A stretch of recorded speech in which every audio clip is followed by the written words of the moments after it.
புனித மாற்கு எழுதிய நற்செயலிருந்து வாசகம். அதிகாரம் 10 இறை வசனங்கள் 32 தொடக்கம் 45 ஈறாக. அக்காலத்தில் எருசலேமுக்கு போகும் வழியில் சென்று கொண்டிருந்தார்கள். இயேசு அவர்களுக்கு முன் போய்க் கொண்டிருந்தார். சீடர் திகைப்புற்றிருக்க அவரை பின்பற்றிய ஏனையோர் அச்சம் கொண்டிருந்தனர். அவர் மீண்டும் 12 அழைத்து தமக்கு நிகழவிருப்பவற்றை குறித்து பேசத் தொடங்கினார்.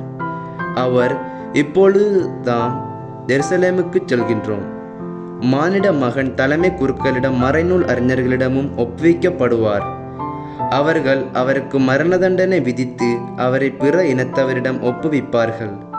அவர்கள் ஏளனம் செய்து அவர் மீது துப்பி சாட்டையால் அடித்து அவரை கொலை செய்வார்கள். 3 நாட்களுக்கு பின் அவர் உயிர்த்தெழுவார் என்று அவர்களிடம் கூறினார்.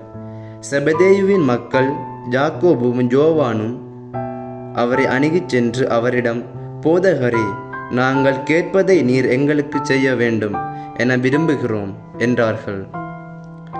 அவர் அவர்களிடம், நான் என்ன செய்ய வேண்டும் என்று நீங்கள் விரும்புகிறீர்கள் என்று கேட்டார்.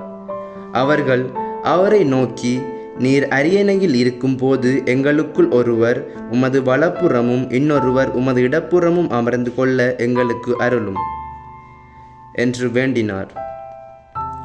இயேசு அவர்களிடம், நீங்கள் என்ன கேட்கிறீர்கள் என உங்களுக்கு தெரியவில்லை. நான் குடிக்கும் துன்பக் கிண்ணத்தில் உங்களால் குடிக்க இயலுமா? நான் பெறும் திருமுழுக்கை உங்களால் பெற இயலுமா என்று கேட்டார்.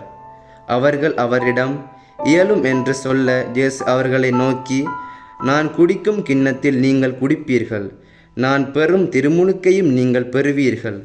ஆனால் என் வலப்புறத்திலும் இடப்புறத்திலும் அமரும்படி அருளுவது எனது செயல் அல்ல, மாறாக அவ்விடங்கள் யாருக்கு ஏற்பாடு செய்யப்பட்டுள்ளதோ அவர்களுக்கோ அருளப்படும் என்று கூறினார்.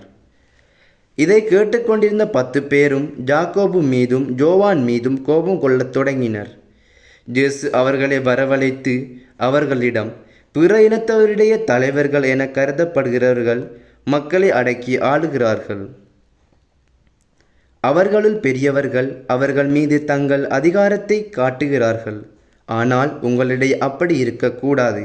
உங்களில் பெரியவராக இருக்க விரும்புகிறவர் உங்கள் தொண்டராய் இருக்கட்டும். உங்களில் முதன்மையானவராக இருக்க விரும்புகிறவர் அனைவருக்கும் பணியாளராக இருக்கட்டும். ஏனெனில் மானிட மகன் தொண்டு ஏற்பதற்கு அல்ல, மாறாக தொண்டு ஆற்றுவதற்கும் பலருடைய மீட்புக்கும் ஈடாக தம் உயிரை கொடுப்பதற்கும் வந்தார் என்று கூறினார். இது கிறிஸ்து வழங்கும் நற்செய்தி. கிறிஸ்துவே உமக்கு புகழ்.